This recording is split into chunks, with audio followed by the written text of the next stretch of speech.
Well, gang, it's that time again. We're on 1 Samuel, if you can believe it. And let's have a look, give it a review. So, one thing that makes this stuff kind of sound like a faked up story is that all the brothers or the wives seem to have similar names, like Hannah and Panana, or Sheki and Shaki, or something like that. I mean, seriously, are we expected to believe that everybody was named Pete and Repeat? Really? Otherwise, though, 1 Samuel is actually way more coherent and way less random than most of the other books of the Bible so far. Made it a much, much easier read. Mind you, that's pretty much its only benefit, but still it's something. So, here we have chapter 1, verse 5. But unto Hannah he gave a worthy... So here we have chapter 1:5. But unto Hannah he gave a worthy portion, for he loved Hannah, but the Lord had shut up her womb. Okay, how many times is God gonna make a girl barren? This is not the first time. Women seem to have a really difficult time conceiving in the Bible. Probably because when they finally do, it's supposed to be some significant God-granted event, I suppose. So here we have chapter 1, verse 11. And she vowed a vow, and said, O Lord of hosts, if thou wilt indeed look on the affliction of thine handmaid, and remember me, and not forget thine handmaid, but will give unto thine handmaid a man-child, then I will give him unto the Lord all the days of his life, and there shall no razor come upon his head. So as near as I can tell, she's promising God that her son will be one of those Nazarite guys like Samson. At least that's what I assume from the whole thing about no razor touching his head. As far as I can tell, anyway. And then in chapter 1, verse 20, Wherefore it came to pass, when the time was come about after Hannah had conceived, that she bare a son, and called his name Samuel, saying, Because I have asked him of the Lord. Thus, I suppose, the name of this book of the Bible, 1 Samuel. Makes a certain kind of sense, doesn't it? Chapter 2, verse 1, Kinda gotta take a cheap shot here.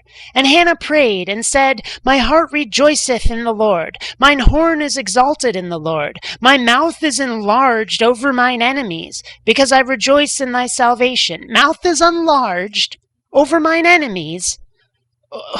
Does anyone else think we're talking about Hannah giving someone a blowjob over here? I'm just asking, but wow, that is some awkward as hell phrasing, and I don't know what it could possibly mean other than that. So here in 2:12, now the sons of Eli were sons of Belial. Belial? I'm not sure how to pronounce that one. They knew not the Lord. Now, maybe it's just me, but I seem to remember that this Belial guy is, I don't know, like a servant of hell or something. One of Satan's handmaidens, I don't know, henchmen. I think he's like one of the 4 kings of the underworld or something. So, apparently, I thought hell did not get introduced until much later in this book, until the New Testament, but here it is. Or at least here's one of the servants of hell, I guess. Well, I'm just pointing out an inconsistency, let's put it that way. So in 2:17-18, Wherefore the sin of the young men was very great before the Lord, for men abhorred the offering of the Lord. But Samuel ministered before the Lord, being a child, girded with a linen ephod. Well, okay, leaving aside the fact that I have no idea what the frell an ephod is. Yeah, apparently Samuel's a good little boy, but none of his brothers were. Well, it is the Bible. I guess we can expect that kind of thing, huh? Then from 2:22-26, Eli chews out pretty much all of his sons except for Samuel. And, you know, Sammy's still a good little boy, a good little God worshiper, but not an evil worshiper, apparently. They're just pointing out how awesome he is, I suppose. Whatever. I mean, I guess we got to expect this book to be something of a circle jerk, huh? So in chapter 3, God plays this kind of Pete and Repeat went to the store sort of game with Samuel. Right? He goes, Oh, Samuel, hello. And Samuel goes, I'm here. What do you got for me? And God goes, never mind. This happens like 3-4 times, you know. Hello, what do you want? Never mind. Until finally Eli goes, dude, you gotta grovel in front of God before he'll answer you. You know, say, I am thy servant, my Lord. And then he'll give you instructions. Seriously, it's in there. Check it out, chapter 3. Then God tells Samuel that he's going to nuke Eli's house because of all the demon worshipping going on in there. And so everyone decides that Samuel is a prophet. Who knew? In chapter 4, they go to war, because they're always in war in this fucking book. Seriously. And the Philistines totally lay the smackdown on the Israelites. And the Israelites don't get it. They're like, aren't we the chosen of God? What's going on here? So they decide to go fetch the Ark of the Covenant in order to open it up and nuke a bunch of Nazis. No, wait, that's Raiders of the Lost Ark. To nuke a bunch of Philistines. That's what they're going to do with the Ark. Okay, yeah. And when the Philistines see that the Ark is there, they pretty much shit themselves. Yet, somehow they manage to sneak into the Israeli camp and steal the Ark out from under their noses. I don't know how they accomplish that, but they fucking do. I don't know, I guess maybe it was out of ammo or something. Now, 4:18, check this shit out, okay? And it came to pass, when he made mention of the ark of God, that he fell from off the seat backwards by the seat of the gate, and his neck brake, and he died. For he was an old man and heavy, and he had judged Israel 40 years. Okay, so Eli is not fazed at the fact that his sons, his demon-worshipping sons, were killed. He's like, whatever. But he hears that the ark has been taken, and all of a sudden he does a backflip and breaks his neck. Man, this guy's priorities are fucking screwed up, aren't they? Now in chapter 5, it sounds as if the Philistine god Dagon is destroyed by the ark, but I actually went and looked it up in another source, and it sounds actually like it was a statue to Dagon that gets destroyed. So, okay, fine, but the Philistines still flip out and they're like, we gotta get rid of this thing! How do we get rid of the ark? What do we do? It's against us, man! So in chapter 6, the Philistines are like, okay, well, apparently we have to make an offering to get rid of the ark, to get it off our hands, to get rid of this thing we stole. We have to, like, sacrifice and shit. And that's when you get verse 6:4. Then said they, what shall be the trespass offering which we shall return to him? They answered, 5 golden emerods and 5 golden mice, according to the number of the lords of the Philistines. For one plague was on you all, and on your lord. Now, okay, 5 golden mice is weird enough, but I didn't know what the frelin emerald was until I looked it up. And according to both Wikipedia and Dictionary.com, an emerald, I swear I am not making this up, an emerald is a hemorrhoid. Seriously, a freaking hemorrhoid, a butt polyp, okay? And sure enough, looking it up in other places, that's exactly what's in here. Apparently, they're offering, to get rid of the ark, 6 golden hemorrhoids. At this point, I was bloody nearly ready to stop reading this fucking book. It makes no fucking sense. 6 golden hemorrhoids? Who can take this crap seriously? It's only because I feel I owe it to you guys and because you actually all seem to be digging it so much that I'm still reading this crap. Seriously. And so they load the ark and all these offerings onto a wagon, and they take it back to what they say are their rightful owners. I don't know, some people called the Bethsemites or something. I would have thought the Israelis, maybe Bethsemites or Israelis or something. I didn't look that part back up. But what happened was then they get stupid, these Bethsemite people, and they open the ark, and it kills them. Didn't they ever see Raiders of the Lost Ark? Seriously? I mean, come on, who's that dumb? They opened the ark? Get a clue, people. And in chapter 7, so you get Samuel going around telling these people, hey, put aside those other false gods, because there's not just one true God, there's other false gods apparently, but he says put them aside and worship the real God. And the Philistines, apparently gluttons for punishment, decide to attack again. Why are these people so dumb? They just got their butts handed to them, almost literally with these ass polyps, these emerods, and then they go and attack again? Are you frickin' serious? What's wrong with these people? Don't they ever learn? So in chapter 8, Samuel has sons, because no one has daughters in the Bible, and he makes them judges over Israel, I guess like the Judges chapter here, like I did before, and of course, they go corrupt. So everyone bitches. Makes sense.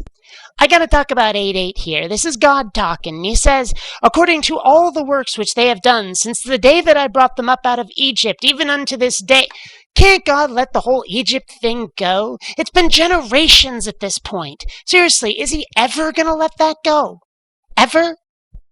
So then the people demand a king. And Samuel, he's like, but a king will just make things go corrupt. We can't have that. And the people insist. And then oddly enough, God caves. God says, oh, all right, let's give them a king.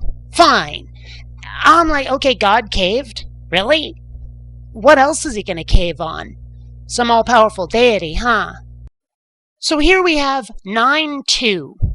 And he had a son, whose name was Saul, a choice young man, and a goodly. And there was not among the children of Israel a goodlier person than he. From his shoulders and upward he was higher than any of the people. Now, I remember there being a Saul in the Bible. I heard about it in a couple of different places, but that's the one I'm thinking. Saul becomes Paul of Tarsus or something. That's got to be later in the book, a different Saul. But still, I mean, wow. For whatever reason, God tells Sammy that Saul is supposed to be king, so Samuel agrees. So in chapter 10, Sammy spouts some of the weirdest prophecy I've ever heard. It almost sounds like some of the stuff I've heard about Revelations, where it's like, and yea, verily, they went up on 3 asses with horns of 12. All this like crazy random shit. Servants with multiple bottles of wine and crazy stuff, And naturally it comes true, but hey, as far as I can tell, the prophecy doesn't actually accomplish a damn thing. So God then tells Samuel that Saul is supposed to be king, and Sammy goes, all right. So then he introduces Saul to the people, who are glad to have their king, but the worshippers of Belial, whatever the fuck his name is, are like, king? This guy? You kidding me? Although, how this turns out later, you'd think they'd be totally into it, but let's not get ahead of ourselves. So this Nahash guy shows up and says to the people, hey, either serve me and poke out your right eye, or I'll kill every last one of you. And they say, well, wait a minute, give us a chance to find like a hero or something, and see if he can defend us, and if he doesn't, then we'll serve you. Saul and Sam are like, we'll be your Superman, and they win, and there was much rejoicing. Chapter 12 is just a lot of filler about how frickin' awesome God is. Chapter 13, they fight with the Philistines again. Which brings me to 14:52. And there was sore war against the Philistines all the days of Saul. And when Saul saw any strong man or any valiant man, he took him unto him. Yeah, no shit, there was war the whole time. And what does this took him unto him thing mean? Because that sounds like anytime Saul found a really strong fella, he said, hey, come here, sailor. So, chapter 15, God orders genocide of the Amalekites. Seriously, 15:3. Now go and smite Amalek, and utterly destroy all that they have, and spare them not, but slay both man and woman, infant and suckling, ox and sheep, camel and ass. Kill everything. Guess God'll sort them out, huh? Saul doesn't actually do it. He saves a bunch of the animals and the king of the Amalekites. And God gets really cranky, saying, hey, you've turned away from me, even though Saul does kind of have a legitimate excuse. But no, God's like, you didn't follow my orders? Fuck you. Moral of the story, if God tells you to kill a motherfucker, you do it. Other moral of the story, apparently imperfect, infallible God can have regrets. So in chapter 16, a guy named Jesse has a son, and God says, this is the new king, and sends Sammy to go find the boy. Now we have here 16:10. Again, Jesse made 7 of his sons to pass before Samuel. And Samuel said unto Jesse, blah. 7 sons? Man, this guy got busy. Please tell me he had more than one wife, please. That poor woman. So he trots out 6 of his sons, but of course it turns out to be the youngest and the butt ugliest, the 7th son, who ultimately turns out to be the one who's going to be king. The kid is David, a descendant of Ruth. Now, I wasn't aware that David ultimately became king, but then I've never read the Bible until now, and a lot of the Bible stories I've heard have been pretty garbled. But anyway, apparently David, destined to be king. But then it gets really confusing, because David is put in charge of Saul's armory, not made king. Okay. Even weirder, apparently David plays a harp, and that harp, it says right here, it makes Saul not evil anymore. But apparently it doesn't really work, because, well, wait till you see what happens later. So in chapter 17, there's this gigantic battle, and it's got that giant dude, Goliath, at the center of it. Now, they never actually describe Goliath as being a giant, but they do give his measurements. It's said that he is 6 cubits and 1 span tall. Now, a cubit is not a well-defined measurement. I looked it up, and it varies depending on which definition you look at. A cubit can be between 18 and 27 inches. So I looked it up, and a span is, I believe, 9 inches. So Goliath was either 117 inches tall or 171 inches tall. In other words, between 9'9" and 14'3". The things I do in the name of reading this crap to you guys, I actually had to look up a cubit and then do the math. You're welcome. So Goliath makes this deal. He says, tell you what, send out 1 warrior. If he can kill me in battle, you get to enslave my side. If I kill him in battle, I enslave your side. Now, I wouldn't agree to that no matter what, because if I'm going to fight the guy, I'm probably going to lose. And if I don't, well, my fate is in the hands of somebody else. I'm kind of not okay with that either. So David shows up to the battle, even though he was supposed to be like attending a flock of sheep or something. David tells Saul this weird story about defending his sheep against like lions and bears and shit. And so Saul says, okay, put on some armor, kid, and get out there and fight Goliath. And we all know how this ends. Slingity, slingity, slingity, whoosh, and Goliath gets smacked in the head, falls over dead. Thing is, earlier it describes Goliath as wearing a helmet. So how did the rock penetrate? At least when Xena did an episode about Goliath, they dealt with the helmet by having guys with shiny shields shine a light in Goliath's eye, and it made him take off the helmet to like wipe his brow or some shit. But they don't mention that in here. How did the rock hit him with a helmet on? Huh? So in chapter 18, David moves into Saul's palace and makes friends with Saul's son Jonathan. And I swear they become gay lovers. I swear. The way it's described in here, those two were boinking like sailors. I swear. So people start telling exploits about David's adventures in battle and Saul's adventures in battle. And they say that David killed tens of thousands of guys and Saul only killed thousands. And so Saul gets really jealous and cranky. So an evil spirit of God, imagine that, makes Saul try to kill David with a javelin, with a spear. And David manages to dodge it and get away. So for whatever reason, Saul offers David his daughter as a wife. And David, for whatever reason, accepts. Bah. And then Saul sends David out to battle against the Philistines, hoping that someone will hit him with a spear and kill him and get rid of this annoying David guy, apparently. He also tells David to come back from battle proving his valor by taking 100 foreskins off the enemy.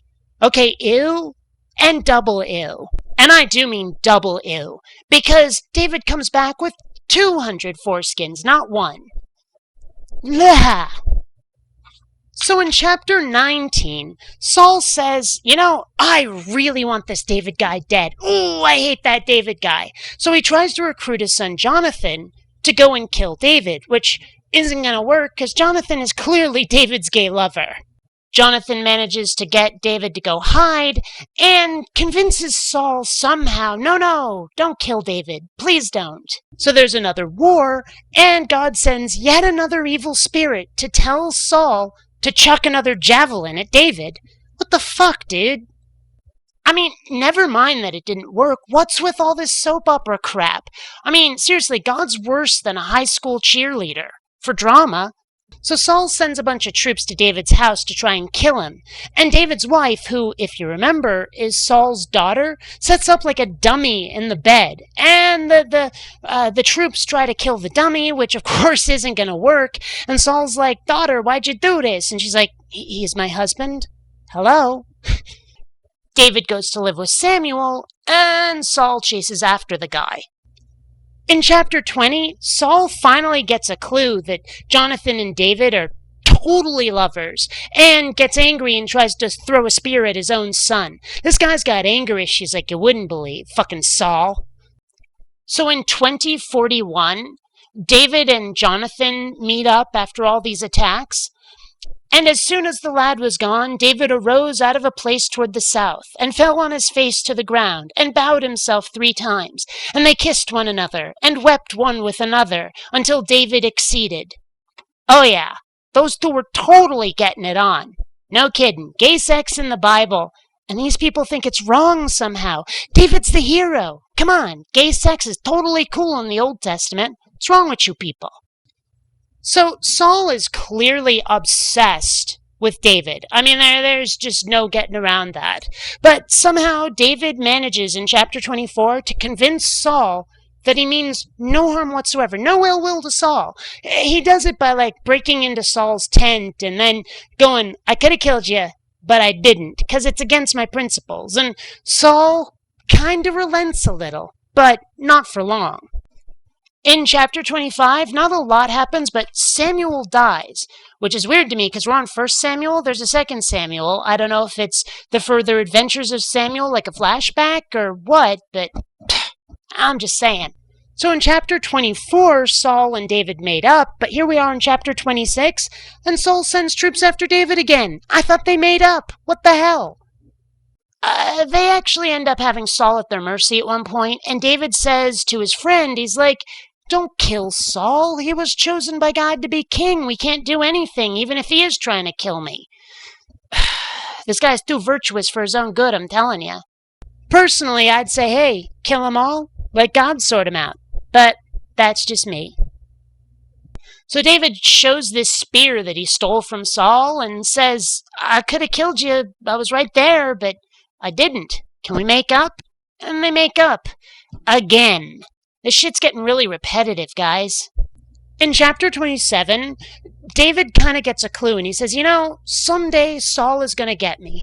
I can't fight back. It just goes against my principles. So one day Saul is going to snap, and he's going to get me. So let's run away. So he runs away, of all places, to Philistine country. So in chapter 31, Saul loses in battle, and loses badly enough that he knows he's going to get captured and killed. So he ends up killing himself by falling on his sword, and so does his head general. And that's pretty much the end of the first book of Samuel. Repetitive as 1 Samuel is, it was still one of the better books of the Bible so far. It at least made a modicum of sense. It wasn't random and all over the place as much as the other books. It was still random and all over the place, but at least it was a coherent narrative. That's something, right? If there's a lesson to be learned here, it's probably one that I don't agree with. Because I don't think obedience to God, unquestioning obedience to God, and unquestioning loyalty to those who God makes monarchs makes sense. That doesn't make sense to me at all. If someone's an asshole, someone's an asshole. Take him out, right? Still, of everything I've read in the Bible so far, this has probably been the most, well, I hesitate to call it enjoyable. It's not really in the positive column, but it's sure as hell not in the negative like all the others. And if the Bible's getting better, at least it won't quite be torturous as hell to read. Even though I don't buy it for a half second. This stuff is just crazy, crazy. Anyway, I will get to the next chapter as soon as I possibly can, but until then, this has been BionicDance, reading the Bible so you don't have to.